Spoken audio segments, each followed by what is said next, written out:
Hello investors, welcome to Thinkwiz. Suzlon का stock पिछले 2 years में 6x से ज्यादा मल्टीप्लाई हो चुका है। सुज़लॉन कोई आज की लिस्टेड कंपनी नहीं है, सालों से स्टॉक मार्केट में लिस्टेड है और काफी सारी प्रॉब्लम से निकली है। सुज़लॉन हमेशा से ही डिस्कशन में रहा है, यानी कोई भी ऐसा इन्वेस्टर नहीं है जो इसे जानता ना हो। ये इन्वेस्टर के बीच काफी पॉपुलर स्टॉक है। अब जब सुज़लॉन जैसी कंपनी 5x 6x से ज्यादा का रिटर्न देते तो डेफिनेटली इसके बारे में रिसर्च करनी चाहिए। इसमें कुछ चीजों को समझना बहुत ही जरूरी है। सबसे पहली बात, जो रैली सुज़लॉन के स्टॉक में आई है, क्या वो सस्टेनेबल है, क्या रैली जस्टिफाइड है, और दूसरी बात, वो रीजन जिनकी वजह से स्टॉक ऊपर चला है, एंड थर्ड, वो रीजन जिनकी वजह से सुज़लॉन का स्टॉक आगे चलकर एक मल्टी बैगर बन सकता है। ये सारी बातें आज की वीडियो में डिस्कस करेंगे एंड ये भी देखेंगे कि सुज़लॉन का फ्यूचर आउटलुक क्या हो सकता है। क्या सुज़लॉन यहाँ से एक्चुअली में एक बड़ा मल्टीबैगर बन सकता है, क्योंकि सुज़लॉन का स्टॉक ऑलरेडी 6x से ज्यादा के रिटर्न्स दे चुका है। तो यहाँ से प्रेजेंट लेवल से सुज़लॉन के अंदर मल्टीप्लिकेशन का कितना पोटेंशियल है। ध्यान रखिए कि ये कोई इन्वेस्टमेंट एडवाइस नहीं है। आप जो भी डिसीजन ले वो अपनी रिसर्च के बाद या अपने सेबी रजिस्टर्ड इन्वेस्टमेंट एडवाइजर से डिस्कस करने के बाद ले। इंडिया वर्ल्ड का 4th लार्जेस्ट विंड मार्केट है। 2027 तक 94 गीगावाट की ग्रिड इंफ्रास्ट्रक्चर होगी और 2030 तक 100 गीगावाट की इंस्टॉल्ड विंड एनर्जी कैपेसिटी हमारे पास होगी और 2023 तक हमारे पास 13 गीगावाट की पाइपलाइंस थी। और इन सब चीजों की वजह से विंड एनर्जी सेक्टर को काफी बढ़ावा मिलेगा। अब आने वाले ईयर्स में यहाँ पे installed power generation capacity mix को भी देख लीजिए। दिसंबर 2023 तक जो हमारे पास 428 गीगावाट की इंस्टॉल्ड पावर जनरेशन कैपेसिटी है, का मिक्स है 56% from fossil fuel, 12% from hydro, 7% from solar, 11% from wind and 4% from other sources. वो बढ़कर 777 गीगावाट हो जाएगी। इसमें मिक्स होगा, सोलर बढ़कर 38% हो जाएगा, हाइड्रो 10%, फॉसिल फ्यूल से करीब 35%, यानी कि जो इस समय 56% फॉसिल फ्यूल से है वो घटकर 35% रह जाएगी।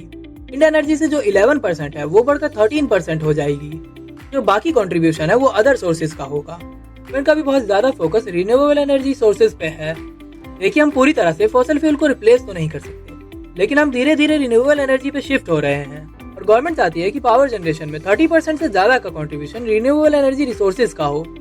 रिन्यूएबल एनर्जी में सबसे ज्यादा इंपॉर्टेंट है solar and wind. Wind energy की जहां तक बात है, विंड एनर्जी में नंबर 1 कंपनी है इस टाइम पर सुज़लॉन। सुज़लॉन एक leading global renewable energy solution provider है, vertically integrated wind turbine manufacturer है। ये इंस्टॉलेशन, ऑपरेशन, मेंटेनेंस करते हैं विंड टरबाइन सेल्स की, साथ ही साथ डिजाइन, डेवलपमेंट एंड मैन्युफैक्चर करते हैं सारे मेजर कंपोनेंट की। फिर चाहे वो राउटर ब्लेड्स हो, ट्यूबलर टावर्स हो, जनरेटर या control equipment, gears and nozzles. इसके अलावा वो project planning and education services offer करते हैं। Technical planning and education of wind power project के साथ साथ ऑपरेशन एंड मेंटेनेंस सर्विसेज भी प्रोवाइड करते हैं। इस समय 20 गीगावाट से ज्यादा इनकी इंस्टॉल्ड कैपेसिटी है और 17 देशों में इनकी प्रेजेंस है और 111 से ज्यादा विंड फार्म्स ये इंस्टॉल्ड कर चुके हैं। कंपनी के client power utilities, electricity provider हैं, दोनों ही पब्लिक एंड प्राइवेट सेक्टर को। अब ये समझते हैं कि पिछले कुछ सालों में सुज़लॉन में हुआ क्या है, किस तरह से डेट की रीस्ट्रक्चरिंग की गई है। FY22 में कंपनी ने रीफाइनेंसिंग एक्टिविटी को कंप्लीट किया था और इनकी जो टोटल डेट थी उसमें 16 लैंडर्स थे। सुज़लॉन ने इन 16 लैंडर्स को हटा के 2 गवर्नमेंट बैक फाइनेंशियल इंस्टीट्यूशन से अपना पूरा लोन करा लिया था। इन दोनों कंपनी ने सुज़लॉन के जितने भी एग्जिस्टिंग लोन थे उन सबको टेक ओवर कर लिया था और जो सुज़लॉन की पूरी डेट थी उसको रीफाइनेंस कर दिया था और रीस्ट्रक्चरिंग कर दी थी। इससे सुज़लॉन का फाइनेंशियल बर्डन काफी कम हो गया था और सुज़लॉन एक बार फिर से फ्री था अपने बिजनेस को स्केल अप करने के लिए। और कंपनी ने 2023 में राइट इशू भी निकाला, जिसका पूरा यूज कंपनी के डेट को रिड्यूस करने में किया गया। कंपनी के ऊपर REC का 316 करोड़ का डेट है और कंपनी उसे भी खत्म करना चाहती है। सुज़लॉन की स्ट्रेंथ है, इनके पास 20 गीगावाट से ज्यादा की इंस्टॉल्ड कैपेसिटी है और विंड एनर्जी में इनके पास इंडिया के अंदर 32% का क्यूमुलेटिव मार्केट शेयर है और 6300 से ज्यादा की वर्क फोर्स है। इन हाउस रिसर्च एंड डेवलपमेंट है और इनकी अपनी विंड टरबाइन टेक्नोलॉजी है और इनके पास एक वेल एस्टेब्लिश्ड पोर्टफोलियो है और ये new items and new technologies को ऐड करते रहते हैं और टरबाइन की भी एफिशिएंसी बढ़ाते रहते हैं, जिससे कंपनी की प्रॉफिटेबिलिटी तो बढ़ती ही है, साथ साथ कंपनी को कॉम्पिटिटिव एडवांटेज भी मिलता है। Company number 1 original equipment manufacturer है। इंडिया के अंदर इनकी पैन इंडिया प्रेजेंस है और ये रिन्यूएबल एनर्जी सेक्टर में end to end service provider है। कंपनी के पास स्ट्रॉन्ग कस्टमर रिलेशनशिप है और टेक्नोलॉजी लीडरशिप है। 28 ईयर से ज्यादा का ट्रैक रिकॉर्ड है और 1900 से ज्यादा इनके कस्टमर्स हैं। 9700 से ज्यादा टरबाइंस, $10 बिलियन से ज्यादा असेट अंडर मैनेजमेंट है। वहीं अगर सुज़लॉन के ऑर्डर बुक की बात करते हैं तो मार्च 2023 से जन 2024 के बीच एक स्टेडी ग्रोथ देखने को मिलती है। डेट की रीस्ट्रक्चरिंग करने के बाद सुज़लॉन के पास वर्किंग कैपिटल की कोई प्रॉब्लम नहीं है और कंपनी अपने रेवेन्यू को लगातार इंक्रीज कर रही है। Growth year core business income not from other income. बात आती है कि सुज़लॉन का फ्यूचर आउटलुक क्या हो सकता है। देखिए, सुज़लॉन के पास 28 ईयर का वर्क एक्सपीरियंस है और इंडिया के अंदर इस सेक्टर में बहुत ही कम ऐसी कंपनी है जिनके पास इतना ज्यादा एक्सपीरियंस होगा। साथ ही साथ सुज़लॉन के पास इन हाउस टेक्नोलॉजी का एज है और जिस फील्ड में वो काम करते हैं उस फील्ड के वो मास्टर्स हैं, क्योंकि उनके पास in house research and development technologies हैं। New turbines and new technologies के प्रोजेक्ट वो लॉन्च करते रहते हैं। इंडिया में और इंडिया के बाहर भी इनके पास कॉम्पिटिटिव एडवांटेज है।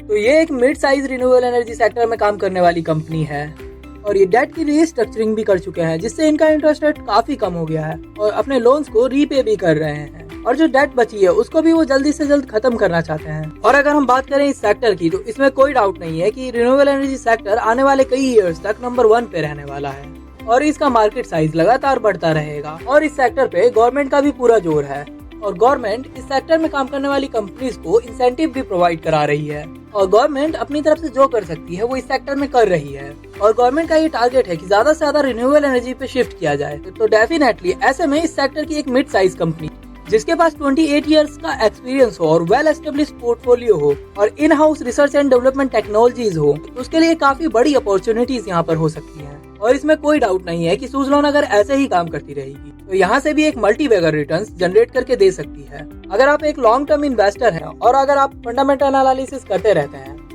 तो अगर आप रिन्यूएबल एनर्जी सेक्टर में किसी small and micro cap company को जानते हैं तो कमेंट करके नाम जरूर बताएं।